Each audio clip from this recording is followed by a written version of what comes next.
se dice de mí. Fuentes de financiamiento. Algunos elementos que incluyen la planeación financiera son la selección de fondos que en la compra se requiere.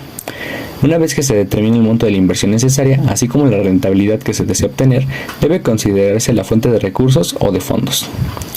El rendimiento económico de una empresa se expresa por el siguiente coeficiente. R es igual a G sobre P, donde P es el valor de las mercancías fabricadas o vendidas y G es la suma de las cantidades gastadas para obtener la producción o venta. Una empresa no puede llevar a cabo su labor de manera individual, ya que ésta requiere de los elementos que se encuentran por su medio. Para llevar a cabo la función financiera, tiene que incorporar su diagnóstico y evaluación, y la relación que tiene con el mercado financiero y tomar decisiones. El mercado financiero es el conjunto de variables de tipo económico que influyen de manera directa o indirecta en la vida empresarial. Existe un conjunto de indicadores de tipo económico que se considera para proyectar el nivel de utilidades, la fijación del precio del producto, el costo de los insumos, el comportamiento en el consumo de los clientes, la competencia, etc. Los tratados de libre comercio que el país ha suscrito desde 1994 tienen que considerarse en la planeación estratégica que se lleva a cabo en la empresa y conocer los impactos dentro de sus áreas funcionales y objetivos. En el proceso de planeación se tiene que contemplar la posibilidad de llevar a cabo las actividades propuestas con recursos financieros ajenos y que la empresa no tenga en esos momentos. En la planeación financiera es importante seleccionar de mejor manera para obtener el recurso financiero interna o externamente. La determinación de las fuentes de recursos financieros se tiene que analizar para establecer una relación entre el costo y el beneficio. Las fuentes o fondos de financiamiento que tiene una empresa son de dos tipos, las internas y las externas. Las internas es cuando la estructuración y aplicación adecuada del capital corresponde en la proporción correcta entre el capital propio y el ajeno. Y las externas es cuando dicha aplicación y estructuración corresponde a un mayor porcentaje del capital ajeno sobre el propio. Las fuentes internas generalmente corresponden a las aportaciones del capital y se encuentran reguladas jurídicamente por el gobierno federal. Los tipos de fuentes internas son la emisión de acciones. Las acciones equivalen a vender una parte del negocio, y en tal caso, la parte proporcional o alícuota de la propiedad de la empresa se encuentra representada por dicha acción. Esta debe de estudiarse bajo tres aspectos: como parte del capital social, como expresión de los derechos y deberes de los socios y como título de crédito. Como parte del capital social, estas tienen que ser propias o impropias. Considerando como expresión de los derechos y deberes de los socios, las acciones tienen que ser comunes y especiales. Y considerando como títulos de crédito, estas deben de ser nominativas. Algunas otras características sobre las acciones es que son los valores que pueden generar más ganancias o pérdidas al inversionista. Son instrumentos de alto riesgo, no tienen fecha de vencimiento y son considerados de renta variable en el medio bursátil. En general, las acciones se emiten en los casos de expansión por fusión y consolidación de las empresas.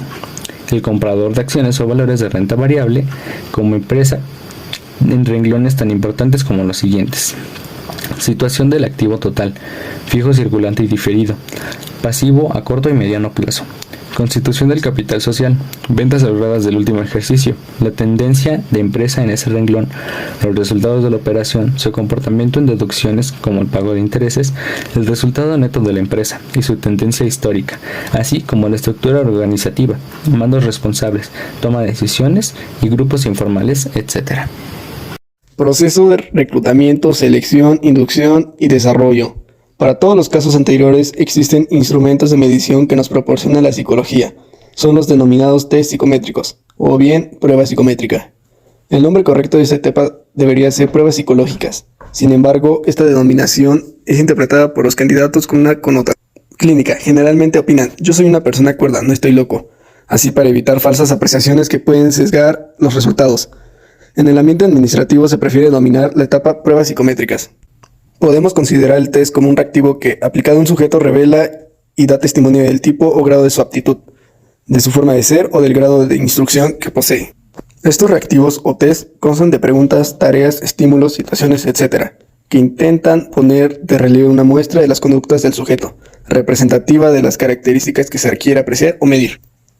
Los test, conjunto de reactivos, preguntas, situaciones o problemas hipotéticos a los que el sujeto reacciona, tiene por objeto medir una determinada aptitud, habilidad o característica de la persona. Los psicólogos utilizan otros tipos de test, llamados proyectivos, cuya interpretación puede ser controvertida, por ello casi no se emplean en recursos humanos. Las pruebas psicológicas son instrumentos aceptados con alto grado de certeza, siempre y cuando reúnan dos requisitos mínimos. Validez de la prueba responde a la pregunta. ¿La prueba mide lo que se supone debe medir? Cuando la prueba ha sido aplicada a cientos de miles de personas y los resultados son válidos en cuanto a la realidad, estadísticamente podemos confiar en que es válida. En todo caso, lo que tenemos es un pronóstico válido del futuro del desempeño de la persona. Confiabilidad. Las calificaciones obtenidas por una persona serán las mismas si vuelve a repetir la prueba en otro momento. Así, cuando una prueba es confiable, se obtendrá siempre los mismos resultados en diferentes ocasiones que se aplique a un mismo individuo. Las pruebas usadas por las empresas son confiables, probadas por los psicólogos. Por lo tanto, una vez que han sido aplicadas a una persona, no hay necesidad de repetirlas, pues obtendría el mismo resultado. Las pruebas psicológicas no deben ser utilizadas como el único medio de selección de personal. Es importante realizar todos los pasos anteriores. Se dice que las pruebas predicen qué candidatos fracasarán en el trabajo, pero no son garantía o predicción de éxito. Sin embargo, si la persona está familiarizado con la prueba, podría manipular los resultados. Por lo tanto, es fundamental que no la conozcan. Los test psicométricos producen cierta angustia a las personas que se les aplica, ya sea porque revelan intimidades o más frecuentemente porque se desconoce cómo funcionan o qué es lo que miden. Con el fin de acercar a nuestros instrumentos de selección de personal, presentamos una prueba de posibles pruebas. En ellas se emite la forma de cuestionar y medir, sin embargo no tienen validez ni confiabilidad, son solo muestra de cómo funcionan las reales. Un ejemplo sería el test de dominós, sin duda el más utilizado para medir la inteligencia en la selección de personal. El test real altamente confiable tiene una duración de 30 minutos, 5 de explicación y 25 de duración. Consta de 45 reactivos, solo el 2% de las personas logran contestar correctamente 39 o más de los reactivos. Una de las condiciones básicas que exige todo test es que la persona a la que se le aplica no la conozca, ya que, de ser así, falsearía los resultados. El test de dominó, también llamado D48, es una prueba de la llamada inteligencia no verbal y fue creada por el psicólogo inglés Edgar Einstein para uso exclusivo de la Armada Británica. Mide el factor G, que es la capacidad de inteligencia general de los sujetos en función a sus facultades lógicas.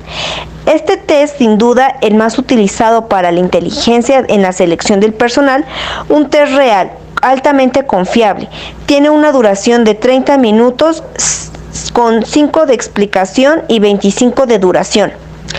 Consta de 45 reactivos que solo el 2% de las personas logran correctamente, ya sea 39 o más de estos mismos.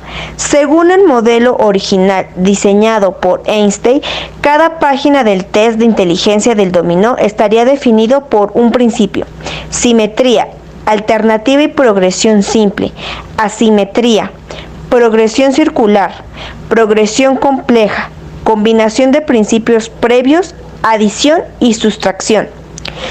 Cada diseño formado por un conjunto de fichas de dominó contiene una en blanco, cuya respuesta debe ser deducida por el individuo infiriendo cuál es el principio ordenador o ley de cara a completar del diseño. Después de saber un poco acerca de la historia del test psicológico del dominó, es importante saber qué es, cuál es su objetivo, en qué se basa, cuáles son sus aplicaciones y materiales y tiempo destinado para hacer dicho test psicológico. Bueno, el test del dominó es un test psicotécnico, gráfico, no verbal y de inteligencia destinado a valorar la capacidad de una persona para conceptualizar y aplicar el razonamiento sistemático a nuevos problemas. Este concepto a lo mejor puede ser algo confuso, pero conforme vayan escuchando la explicación, se despejarán muchas dudas.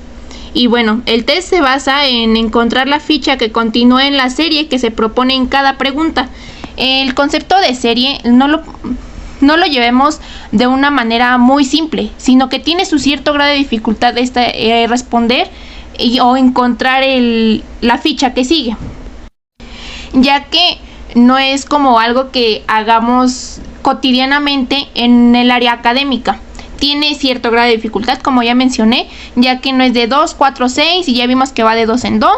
Bueno, el que sigue es 8, el que sigue es 10 y así. No, sino que puede, para encontrar las fichas puede ir en zigzag, la serie, o de manera lineal cuando es algo fácil, o pueden haber ciertos patrones para encontrar la siguiente ficha.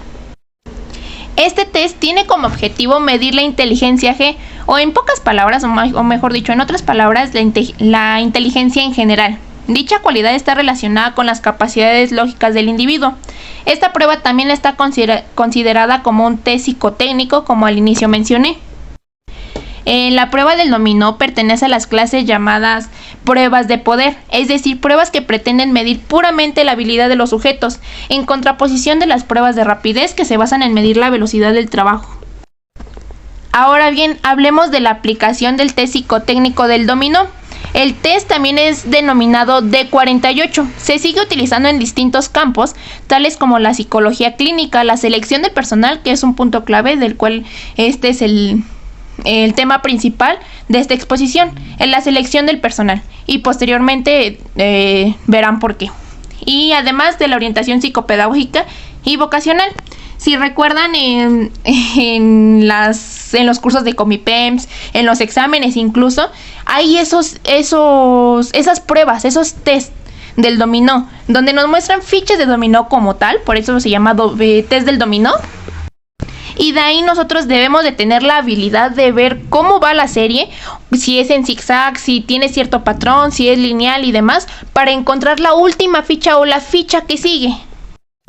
Bueno, dejando a un lado todo eso, a pesar de tener muy buenas cualidades psicométricas de este test de fiabilidad y validez, se debe aplicar a sujetos de 12 años o más para que su interpretación sea correcta.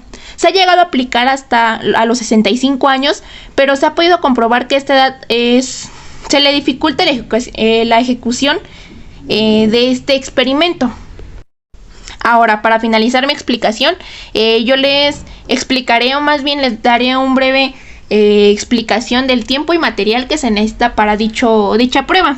Bueno, no tiene límite de tiempo como tal, pero se estima de 30 a 40 minutos que se piensa que son suficientes para realizar la prueba.